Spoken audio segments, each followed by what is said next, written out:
सजदा जिसे तू गुनाह समझता है, वो एक सजदा जिसे तू गुनाह समझता है, लाख सजदों से लेता है आदमी को नजात। मुअज़्ज़ज़ सामीन किराम, अल्लाह रब्बुल इज़्ज़त का एहसान है, उसका फज़ल है कि उस मालिक ने हमें ये मुबारक दिन अता किया और हमको जुमा पढ़ने की भी तौफीक मरहमत फरमाई। अज़ीज़ाने मिल्लत, इस्लाम की बुनियाद 5 चीज़ों पर है और उनमें सबसे अहम चीज़ नमाज है।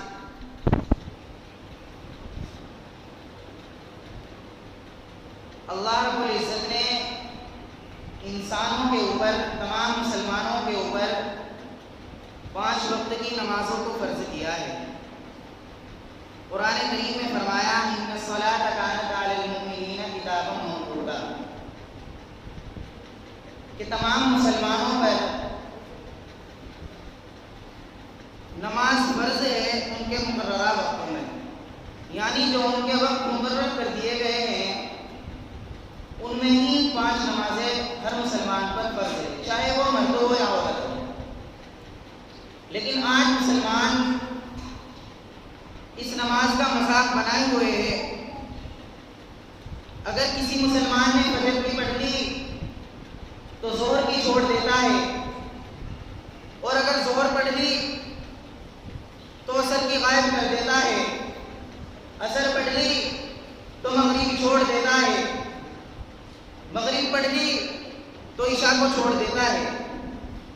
आज मुसलमान इतना पीछे हो गया अपने दीन से इतना दूर भाग रहा है कि उसको इस नमाज की कोई परवाह नहीं है। मुसलमान ये सोच रहा है कि उसे मरना ही नहीं है,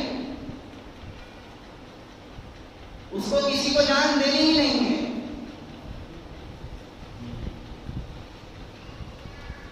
कल क़यामत के दिन नमाज का जब हिसाब होगा तो इस मुसलमान से कहा जाएगा कि तुझे 2 हाथ दिए गए थे ताकि तू किसी मजबूर की, किसी लाचार की मदद करना, तुझे 2 आंखें दी गई थी ताकि तू गलत और सही की तमीज कर सके,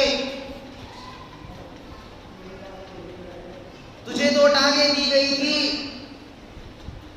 ताकि तू इबादत के लिए मस्जिदों में जाए। क्या तूने ऐसा किया?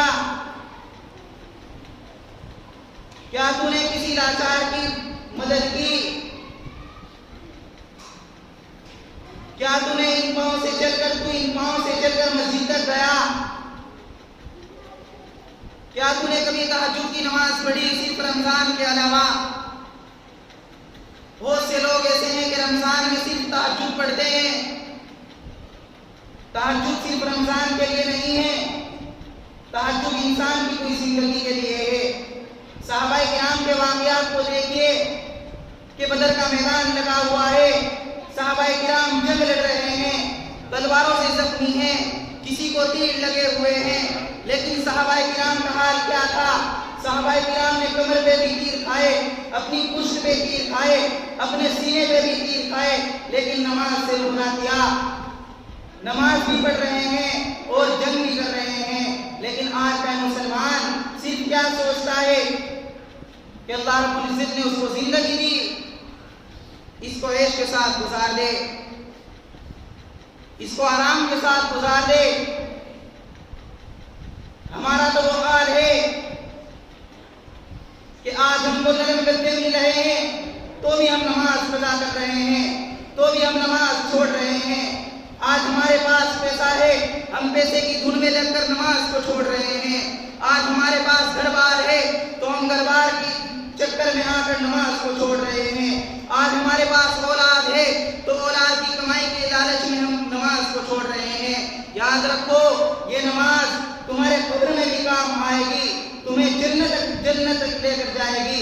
और अगर हम हमने इस नमाज को छोड़ा, हमने इन सजदों को रद्द किया, हमने इन 5 वक्त की नमाज को छोड़ा, अल्लाह के फर्ज को छोड़ा, तो याद रखो यही नमाज आपको कब्र के अंदर पकड़ लेगी।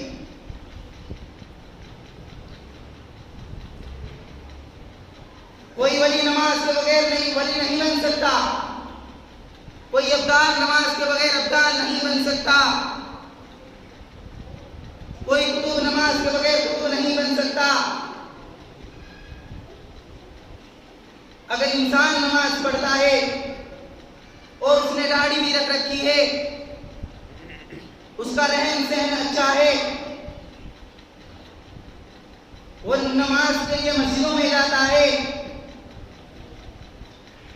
तो उसकी ये जिंदगी बहुत आराम से गुजर रही है और उसको कल क़यामत के दिन भी कामयाबी मिलेगी।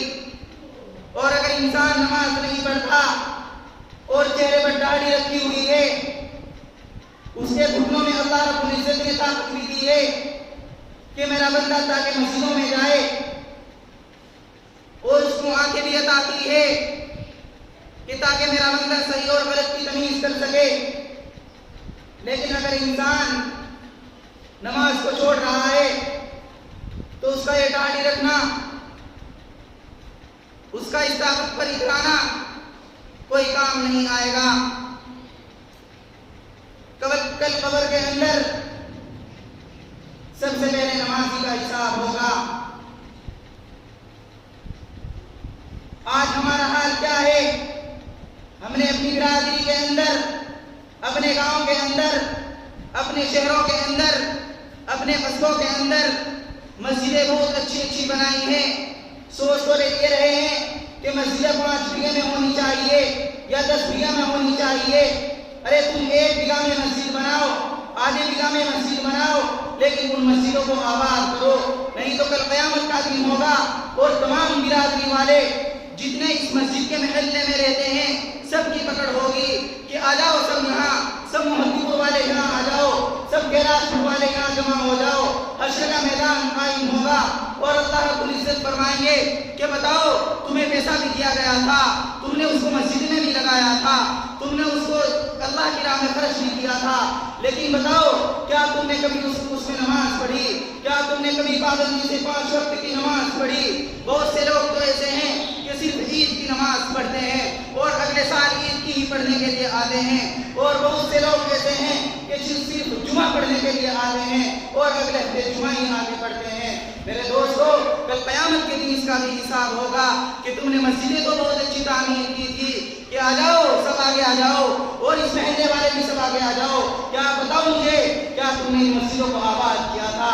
याद रखो, अगर हमने इन मस्जिदों को आबाद किया होगा तो हमारा ये पैसा भी जो इस मस्जिद के अंदर लगा है तो वो भी मकबूल होगा, और अल्लाह रब्बुल इज्जत ने जो हमें जवानी दी है, हमारे अंदर ताकत दी है, तो ये भी कबूल होगी।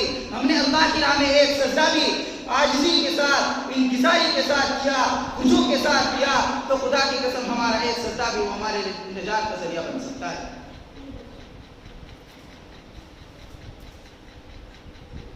लेकिन अगर हमने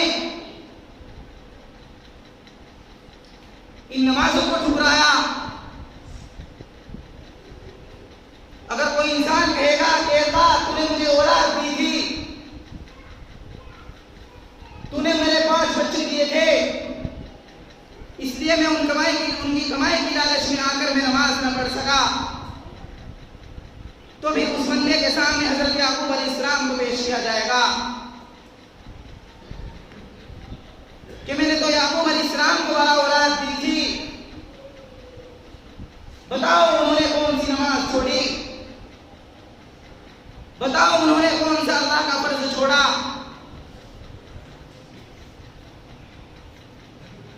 तो फिर हजरत याकूब अलैहिस्सलाम फरमाएंगे कि अल्लाह मैंने तो तेरी उम्मत को नमाज की तलकीन की थी, लेकिन ये उस बंदे की बड़ी बदकिस्मती होगी कि जो वहां भी जवाब न दे सका। आज हमारा हाल क्या है?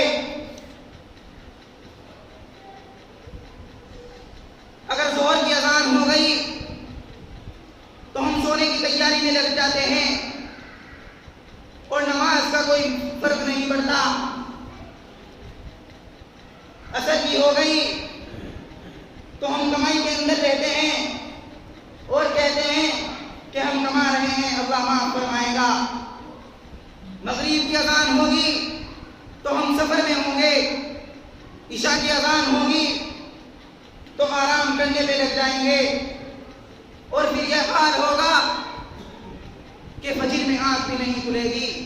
याद रखो, अगर हमने फजर की नमाज छोड़ी तो जोहर तक आपके ऊपर घट्टा बजेगा, अगर हमने जोहर छोड़ी तो असर तक आपके ऊपर बजेगा और गरम सरिया करके आप पर बजाया जाएगा। तो उस वक्त याद आएगा कि जब एक बिच्छू भी ऐसा होगा कि जैसा आप गधा देखते हो, एक बिच्छू की शक्ल भी ऐसी होगी और सांप भी ऐसा होगा कब्र के अंदर कि अगर दुनिया में जमीन पर अपना पंगा मार दे तो कयामत तक वहां घास ना होगी। अल्लाह ताला हम सब की हिफाजत फरमाए, कब्र के अजाब से हम सब की हिफाजत फरमाए। तो मेरे दोस्तों, अल्लाह ने जवानी दी है, कुछ दिन की जिंदगी बाकी है। इस जिंदगी को गनीमत जानकर, इसको गनीमत समझकर, वक्त को गनीमत समझकर अपनी इबादतों में गुजारे, अपने बच्चों को भी दीनी तालीम दें। अल्लाह ताला कहने सुनने से ज़्यादा अमल की तौफीक मरहमत फरमाए। वाक़िअ दावाना अल्हम्दुलिल्लाह।